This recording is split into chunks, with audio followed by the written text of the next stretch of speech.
Chapter number 4 के जो numerical number 1 है उसमें कह रहे हैं कि एक फोर्स है जो कि 10 न्यूटन अप्लाई हो रहा है इन पॉजिटिव एक्स डायरेक्शन ना। अगर ये फोर्स है तो ये इस तरह से अप्लाई हो रहा है, लाइक आप एक्स वाई कोऑर्डिनेट सिस्टम बनाए, ये नेगेटिव एक्स एक्सिस, ये वाई एक्सिस और ये नेगेटिव वाई एक्सिस। सो एक फोर्स अगर यहाँ से 10 न्यूटन पॉजिटिव एक्स डायरेक्शन में जाता है तो फिर ये कहते हैं कि वो वापस 4 न्यूटन भी गया है। तो इसी वजह से आपने उसका एक नेट फोर्स निकालना है एक्स डायरेक्शन में।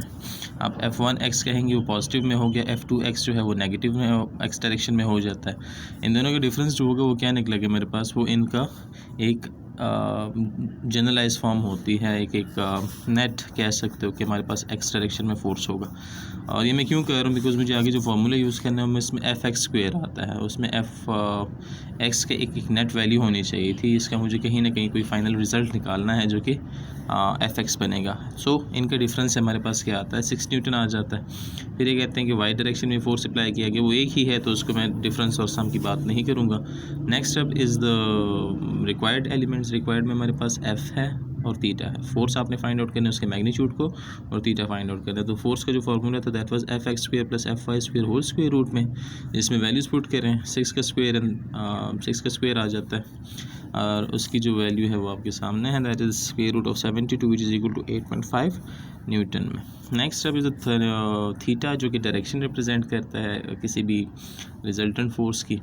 सो यहाँ पे जो थीटा है वो हम कैसे फाइंड आउट करते हैं, एक नॉर्मल मेथड है, that is tangent inverse is equal, असल में tangent theta is equal to F I divide by F X था, लेकिन हम थीटा फाइंड आउट कर रहे हैं, टेंजेंट की वहाँ ज़रूरत नहीं है। सो हम थीटा को लिखते हैं theta is equal to tangent inverse of F I divide by F X. हम इसमें वैल्यूज़ पुट करें, टेंजेंट 1 आ जाएगा, और टेंजेंट 1 की अगर आप बात करते हैं टेंजेंट इनवर्स 1 की, तो टेंजेंट इनवर्स कैसे फाइंड आउट करते हैं, कैलकुलेटर में शिफ्ट का बटन होता है बिल्कुल टॉप लेफ्ट पे, वहाँ पे आप शिफ्ट और टेंजेंट करेंगे और फिर उसके बाद 1 कर देंगे तो वहाँ से आपके पास की वैल्यू आ जाएगी। So this is numerical number 1। Numerical number 2 की अगर बात करते हैं, न्यूमेरिकल 2, 3 एंड न्यूमेरिकल नंबर 5, ये जो हैं ये सारे एक ही मेथड पे हैं कि फार्मूला हमने इसमें अप्लाई करना है। न्यूमेरिकल नंबर 2 में कहते हैं कि हमारे पास एक फोर्स है जो कि 30 न्यूटन पे एक्ट कर रहा है। फोर्स की वैल्यू हमारे पास क्या है, 30 डिग्रीज पे एक्ट कर रहा है। फोर्स की वैल्यू मेरे पास 50 न्यूटन है। परपेंडिकुलर कंपोनेंट्स फाइंड आउट करने हैं। परपेंडिकुलर कंपोनेंट्स में आपके पास एफ एक्स आ जाता है जिसको हॉरिजेंटल कंपोनेंट भी कहते हैं, एफ वाई है जिसको वर्टिकल कंपोनेंट भी कहते हैं। एफ एक्स का फार्मूला होता है F X is equal to F cos theta, जिसमें वैल्यूज़ पुट करें, एफ की वैल्यू, कॉस और 30 की वैल्यू, 30 थीटा की वैल्यू आ जाती है। और से हमारे पास जो मैथमेटिकल स्टेप्स करने के बाद उसके मैथमेटिकल मैनिपुलेशन करने के बाद हमारे पास एफ एस की वैल्यू आ जाती है 43.3, and this will be in terms of Newton because force है।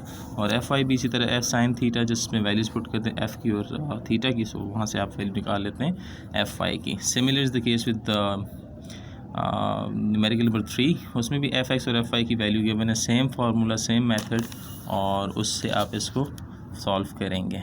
न्यूमेरिकल नंबर 4 की अगर आप बात करते हो तो न्यूमेरिकल नंबर 4 टॉर्क से रिलेटेड है। आपने टॉर्क में कहा था कि जी हमारे पास क्या होता है, it is the turning effect of force. इसमें जो टॉर्क है इसको हम टॉस से रिप्रेजेंट करते हैं, सिंबल है इसका।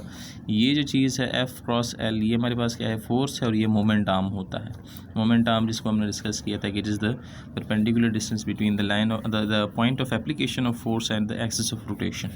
सो यहाँ पे कहते हैं कि हमारे पास एक फ़ोर्स है जो कि 100 न्यूटन का है, और वो 10 सेंटीमीटर के डिस्टेंस पे एक्ट कर रहा है एक पॉइंट के हिसाब से साथ। तो ये जो 10 सेंटीमीटर है इसको मैं लेंथ कह देता हूँ, जो कि मोमेंट आर्म बनेगी। इसको मीटर में कन्वर्ट करेंगे, 10 डिवाइड बाई 100 हो जाता है। मैं इसको 0.01 भी लिख सकता था, लेकिन यहाँ पे इसको मैंने एज इट इज़ छोड़ दिया, बिकॉज इससे अगर मैं कैलकुलेट करूँगा तो मुझे थोड़ा सा कैलकुलेट करने में आसानी हो जाएगी। आप कैलकुलेटर से करना चाहते हैं 0.01 तो कर लें, डजेंट मैटर, लेकिन बाज़ वक़्त कैलकुलेटर अगर आपके पास ना हो तो फिर आपको स्टेप वाइज करना आसान हो जाता है अगर आप इसको ऐसे ही छोड़ देते हैं। So torque is equal to F cross L, ये मुझे फाइंड आउट करना था। फोर्स और मोमेंट आर्म गिवन है, तो मैंने फोर्स की वैल्यू लिखी और यहाँ पे 10 डिवाइड बाई 100 लिखा। सो ये 100 जो है इस 100 से कैंसिल आउट हो जाता है और मेरे पास सिंपल वैल्यू आ जाती है, दैट इज़ 10 न्यूटन मीटर।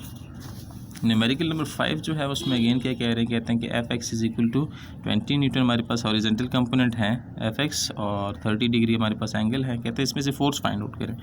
तो फोर्स फाइंड आउट करने के चलो वहाँ पे तो हमने उसका एक फार्मूला लिख लिया था कि F is equal to F X square plus F Y square whole square root में, लेकिन यहाँ पे चूँकि हमारे पास वाई नहीं है और सिर्फ एक्स गिवन है, तो हम इसको क्या करते हैं, थीटा और एक्स गिवन है, तो इसमें हम क्या करते हैं, हम एफ एक्स का फार्मूला यूज़ कर लेते हैं। मुझे ये चीज़ रिक्वायर्ड है मैं इसको दोनों साइड से डिवाइड कर देता हूँ, तो ये यहीं पे रह जाएगी और ये बन जाएगा F X divide by cos theta. तो F is equal to F X divide by cos theta आ जाता है। एफ एक्स की वैल्यू पुट करें और कॉस 30 करें तो उसे 0.866 आ जाता है और वहाँ से आपके पास की जनरल वैल्यू आ जाती है। न्यूमेरिकल नंबर नेक्स्ट जो था न्यूमेरिकल नंबर 6, उसमें क्या हो रहा है कि हमने कपल के बारे में पढ़ा था कि ये वो फोर्स होता है जो कि अगर एक वो फोर्सेस का पेयर है जो कि एक बॉडी पे एक्ट करता हो, लाइन ऑफ एक्शन इसका डिफरेंट हो, जो इसका लाइन ऑफ एक्शन है वो डिफरेंट हो, मैग्नीट्यूड सेम हो and they must be opposite in direction, तो वो कपल की बात हो रही थी। यहाँ पे कहते हैं कि गाड़ी का स्टीयरिंग है जिसका रेडियस 16 सेंटीमीटर है।